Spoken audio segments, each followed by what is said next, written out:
անելիքներից մեկը գետնի վրա թրիփ նախագծի իրագործումն է, որը բխում է կառավարության խաղաղության խաչմերուկ նախագծից եւ որը 2025 թվականի օգոստոսի 8-ի Վաշինգտոնի խաղաղության գագաթաժողովի կարևոր գործնական արդյունքներից մեկն է։ Թրիփ նախագիծը, որն իրագործվելու է Հայաստանի Հանրապետության տարածքում եւ Հայաստանի Հանրապետության տարածքային ամբողջականության, ինքնիշխանության, իրավազորության սկզբունքների հիման վրա վերջ է դնելու Հայաստանի շրջափակմանը։ Հայաստանի շրջափակումը ի դեպ հիմա արդեն մասամբ հաղթահարված է, որովհետև 2025 թվականի նոյեմբերից Ադրբեջանի երկաթուղին Վրաստանի տարածքով բաց է Հայաստան ներմուծումների եւ Հայաստանից արտահանումների համար, իսկ Ախալքալակ Կարս երկաթուղին, ինչպես տեղյակ եք, մայիսին բացվեց Հայաստանից արտահանումների եւ դեպի Հայաստան ներմուծումների համար։ Այժմ նաեւ Թուրքիայի ճանապարհներն են Վրաստանի տարածքով բացվում Հայաստանի ավտոմեքենաների համար։ Թրիփ նախագիծը սակայն ոչ միայն Հայաստան-Ադրբեջան ուղիղ երկաթուղային կապն է բացելու, ներառյալ Հայաստանի տարածքով Ադրբեջանի արևմտյան շրջանների եւ Նախճեվանի ինքնավար հանրապետության միջև կապը, նաեւ Հայաստանի հյուսիսային շրջանների երկաթուղային կապը Սյունիքի մարզի հետ Նախճեվանի տարածքով, այլև Հայաստանը ինտեգրելու է միջազգային երկաթուղային ցանցին։ Ուզում եմ ընդգծել, որ նախագծի իրագործումը բացելու է նաեւ երկաթուղային կապը Պարսից ծոցի եւ Սև ծովի միջև։ Իրանի, Նախճեվանի, Հայաստանի եւ Վրաստանի տարածքով, որը դարակազմիկ փոփոխություն է թե Իրանի, թե Ադրբեջանի, թե Հայաստանի, թե Վրաստանի համար։ Հայաստանն այսպիսով երկաթուղային կապ է ստանալու Իրանի Իսլամական Հանրապետության հետ։ Ուշադրություն եմ հրավիրում այն փաստի վրա, որ Պարսից ծոց Սև ծով երկաթուղին թրիփի հետ ուղիղ կապ չունի, այսինքն այդ նախագծի մաս չէ։ Նրա վերաբացումը դառնալու է տարածաշրջանային ապաշրջափակման կարևոր հարակից արդյունքներից մեկը։ Ինչ վերաբերվում է բուն թրիփի երկաթուղային ենթակառուցվածքներին, ակնհայտ է, որ այն անցնելու է Նռնաձոր ակարակ երթուղով, Հայաստանի հարավային սահմանի երկայնքով, Արաքսի ափով խորհրդային ժամանակներում գոյություն ունեցած մեզ բոլորիս հայտնի երկաթուղու ծրագծով։ Այդ երկաթուղին Ադրբեջանի տարածքով Հայաստանը կապելու է Ռուսաստանի եւ Կենտրոնական Ասիայի հետ եւ հասկանալի է,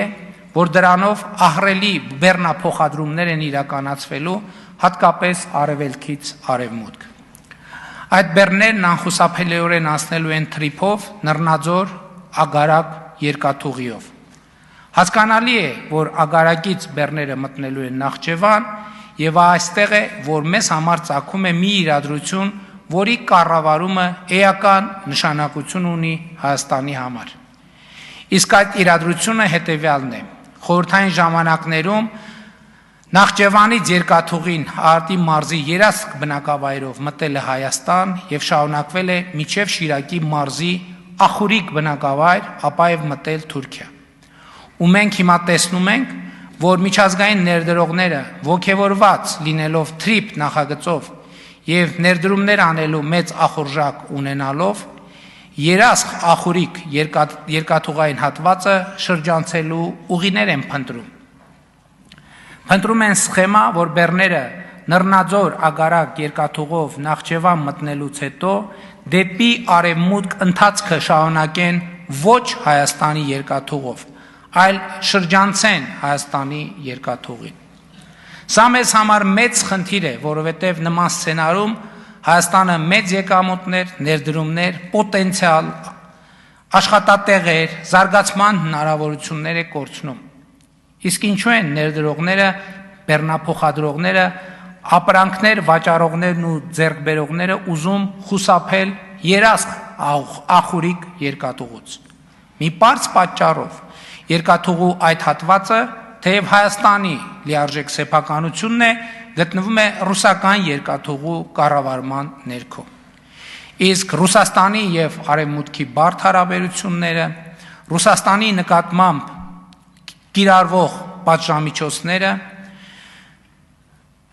միջազգային ներդրողներին, բեռնափոխադրողներին եւ առևտրի մասնակիցներին ստիպում են խուսափել, դա ռիսկ համարել եւ ռիսկի չդիմել ուղղակի կամ անուղղակի պատժամիջոցային սահմանափակումների կամ նման ռիսկ ունեցող ենթակառուցվածքի հետ աշխատելով, այսինքն նրանք համարում են, որ աշխատելով նման ենթակառուցվածքների հետ ռիսկի են դիմում։ Մանավանդ եթե հաշվի առնենք թրիպով բեռնափոխադրումների ամենախոշոր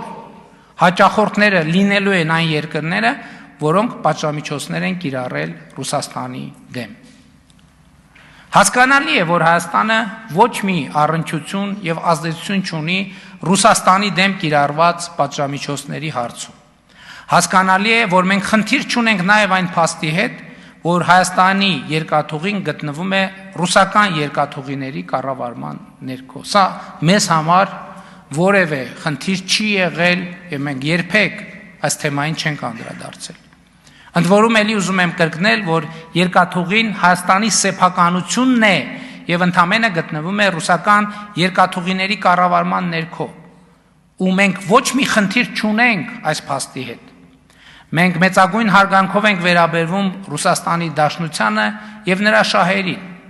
բայց Հայաստանի երկաթուղին ռուսական կառավարման ներքո լինելու պատճառով հիմա մենք կանգնած ենք Հայաստանը միջազգային երկաթուղային ցանցին ինտեգրելու պատմական այս հնարավորությունը կորցնելու վտանգի առաջ։ Մենք չենք կարող մեզ թույլ տալ կորցնել այդ պատմական հնարավորությունը։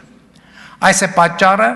որ Ռուսաստանի Դաշնության մեր գործընկերներին խնդրում ենք ճկունություն ցուցաբերել եւ կոնցեսիայի իրավունքը վաճառել Հայաստանի եւ Ռուսաստանի համար ընդունելի երրորդ երկրի։ Կրկնում եմ, Հայաստանի եւ Ռուսաստանի համար ընդունելի երրորդ երկրի։